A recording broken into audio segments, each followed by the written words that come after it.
बड़े लोगों का क्रोध, बड़े लोगों का गुस्सा, बड़े लोगों का ये दुर्व्यवहार, ये क्रोध नहीं है, ये वरदान है। जिसके जीवन में ये नहीं आया उसने अपना जीवन व्यर्थ गवा दिया।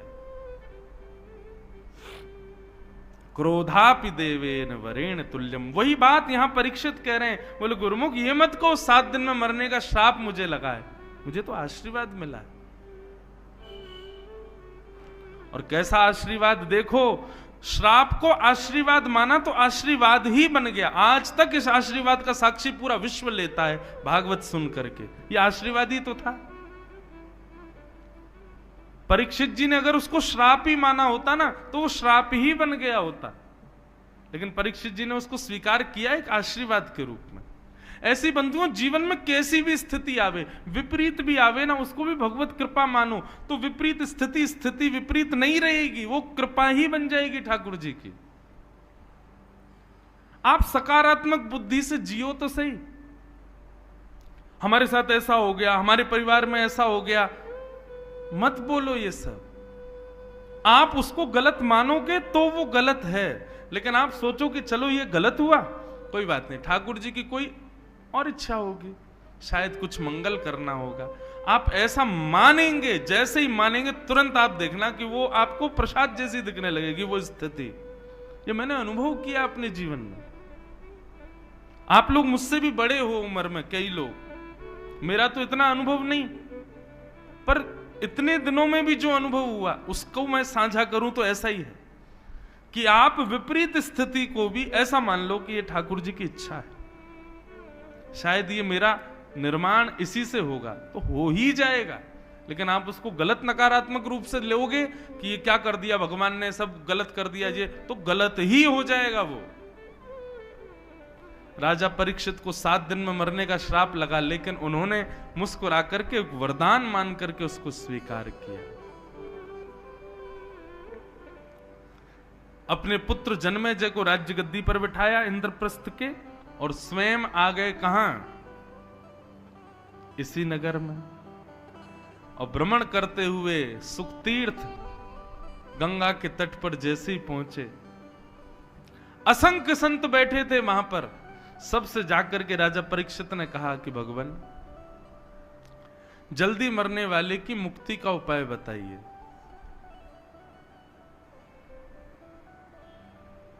सबने अलग अलग भाव बताए, लेकिन तभी वहां पर श्री सुखदेव जी का आगमन हुआ। हाथ जोड़ करके सब लोग वंदन करो। तत्रा भवद भगवान व्यास पुत्रो यदिच्छया कामट मानो नपेक्ष अलक्षलिंगो निजलावतुष्टो व्रतस्य वालै अवधूत भेष। बोलो सुखदेव जी महाराज की। अच्छा, यहां पर परीक्षित जी ने सुखतीर्थ में आकर के एक आसन लगाया और कहा जल्दी मरने वाले की मुक्ति का उपाय क्या है, इसका उत्तर जो भी दे इस आसन पर बैठ के दे। मेरे जीवन के 7 दिन बचे, मैं क्या करूं। तो किसी ऋषि की इतनी हिम्मत नहीं हो रही थी कि उस आसन पर बैठ जाएं। बोले कहीं हमने 7 दिन में मुक्ति नहीं दिलाई तो। लेकिन महाराज सुखदेव जी का कैसा स्वरूप, सीधे चलते हुए आए, आसन पे ही आके बैठे सीधे। मानो उनको इतना विश्वास था कि अब तो परीक्षित तुम हमारे हाथ में हो, हम ही पार करेंगे तुमको। ऐसा गुरु बंधुओं जीवन में सबको प्राप्त हो। सुखदेव जी आकर के विराजमान हो गए। परीक्षित जी ने चरणों में प्रणाम किया और चरणों में प्रणाम करते हुए कहा भगवान आप जैसे संतों का तो घर बैठ के स्मरण कर लें तो पवित्र हो जाते हैं, परंतु प्रत्यक्ष दर्शन मिल जाए तो कहना ही क्या है। नाथ, मैं आपके चरणों में प्रणाम करते हुए कहता हूं मेरे जीवन के केवल 7 दिन बचे हैं, मुक्ति का उपाय बताइए। मैं 7 दिन में मुक्ति कैसे प्राप्त करूं। अतः पृच्छामि संसिद्धिम योगिनाम परमम गुरुम पुरुषस्येह यत् कार्यम म्रियमाणस्य सर्वथा। मेरे जीवन के केवल 7 दिन बचे। और परीक्षित के इस भाव को सुन करके श्री अब सुखदेव जी यहां से बोलना प्रारंभ करते हैं। मैं ये भाव जब भी सुखदेव जी कथा में आते हैं तब ये भाव जरूर गाता हूं, और आज तो हम ही सुख तीर्थ में आए हैं, तो आज कैसे रह जाऊं। जिनकी शरण से आज मेरा जीवन है, जिनकी शरण से आज मेरी कथा से कितनों का जीवन चल रहा है, कितनों की कथा से कितनों का जीवन चल रहा है, ऐसे शरणागत वत्सल श्री सुखदेव जी को हम यही कहते हैं, तेरी शरण में आके मैं धन्य हो गया, तेरी शरण में आके मैं धन्य हो गया, तेरी शरण में आके मैं धन्य हो गया, तेरी शरण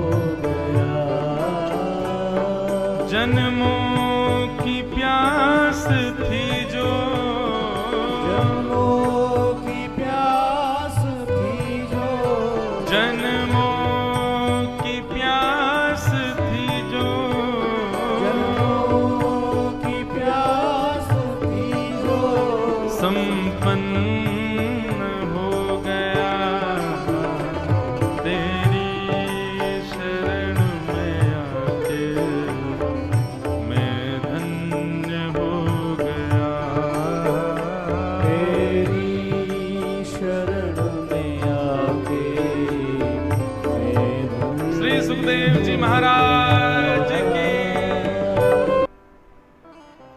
दिशा और दशा दोनों को जो सुधारे वो गुरु है।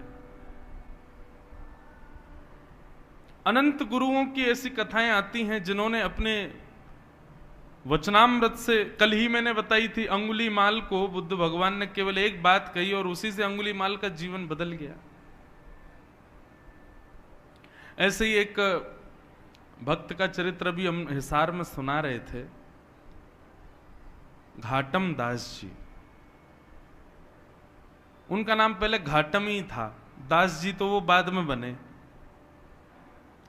तो घाटम जी का चरित्र इतना सुंदर है कि घाटम जी जयपुर के पास के गांव के बहुत बड़े चोर थे, और उनका ये पुश्तैनी काम था।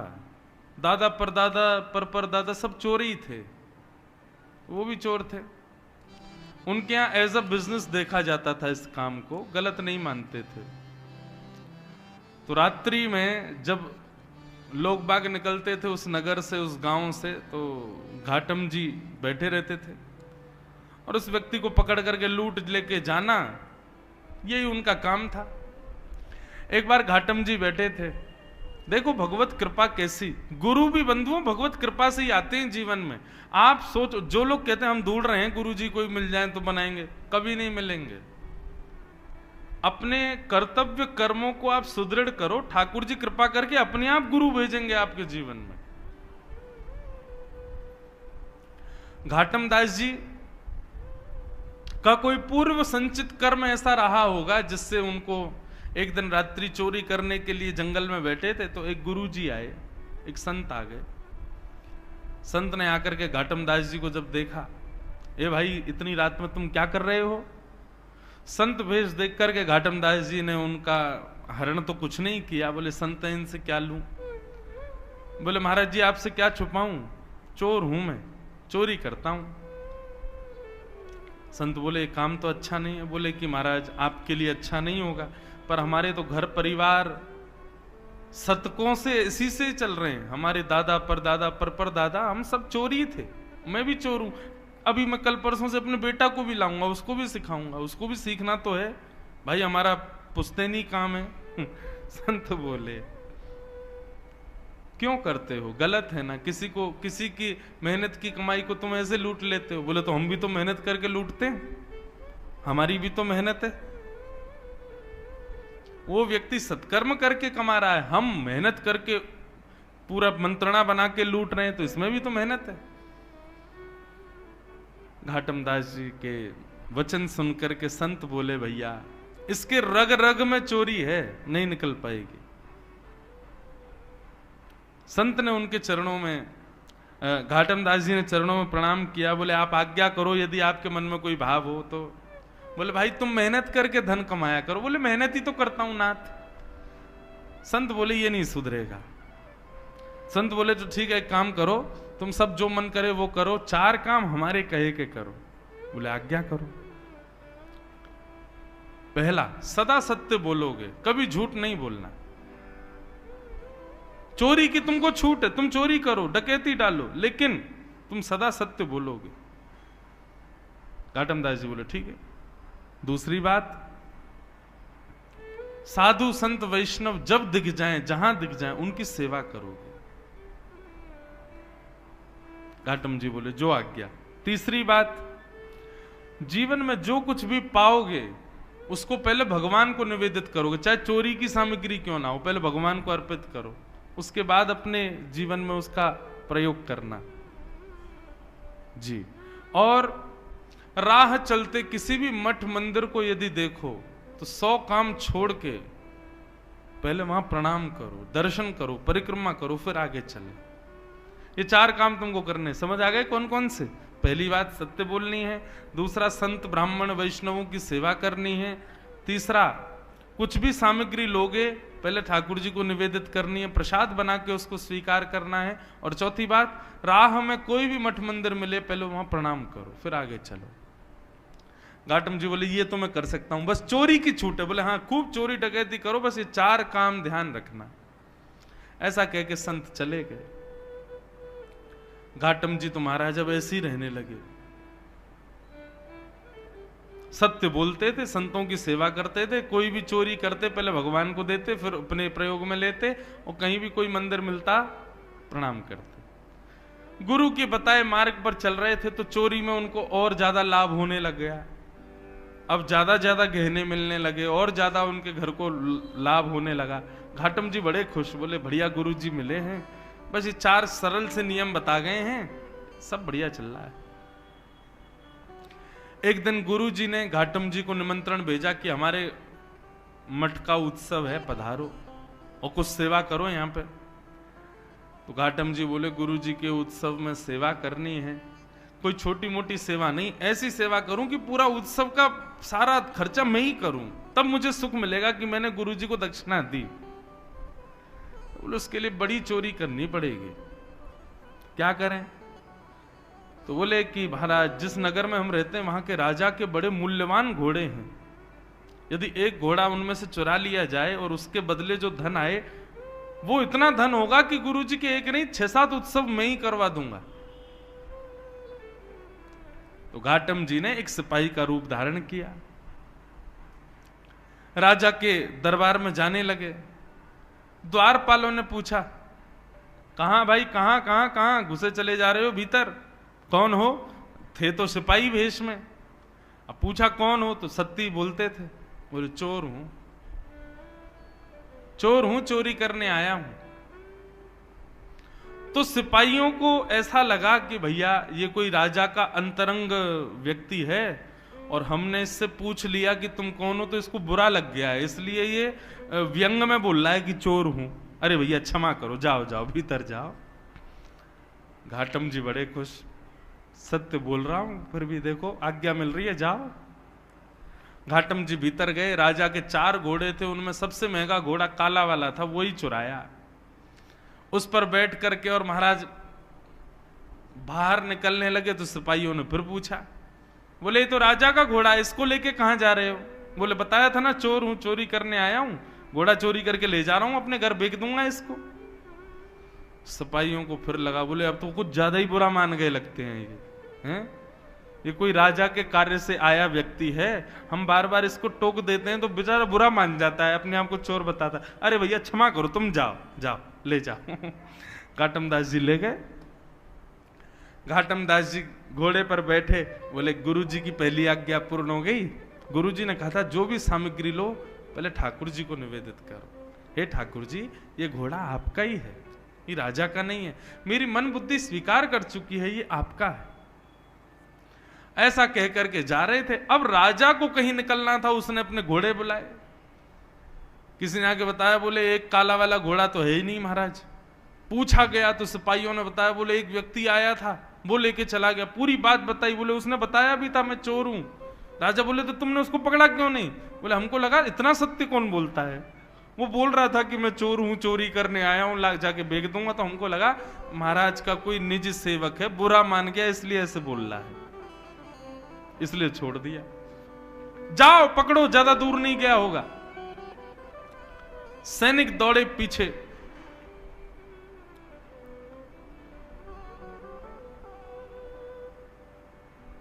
सैनिक पीछे दौड़े। अब यहां घाटम जी घोड़ा लेकर के जा रहे थे।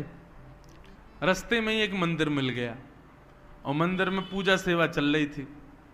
घाटम जी को वैसे भागना तो था, बोले भैया पीछे सैनिक लगे हैं, लेकिन नहीं, कोई बात नहीं, पकड़े जाएंगे तो ठीक है, गुरु आज्ञा रक्षा करेगी। गुरु जी ने कहा था पहले मंदिर प्रणाम करना। घोड़े को एक पेड़ पर बांध दिया, घाटम जी भीतर चले गए। मंदिर में दर्शन करने के लिए गए, इतने में ही सिपाही आए। सिपाहियों ने मंदिर के बाहर पेड़ से बंधे हुए घोड़े को देखा। घोड़े की कद काती और उसका नैन नक्श तो सब वही थे जो राजा के घोड़े के थे, पर उसका रंग अब श्वेत हो गया था।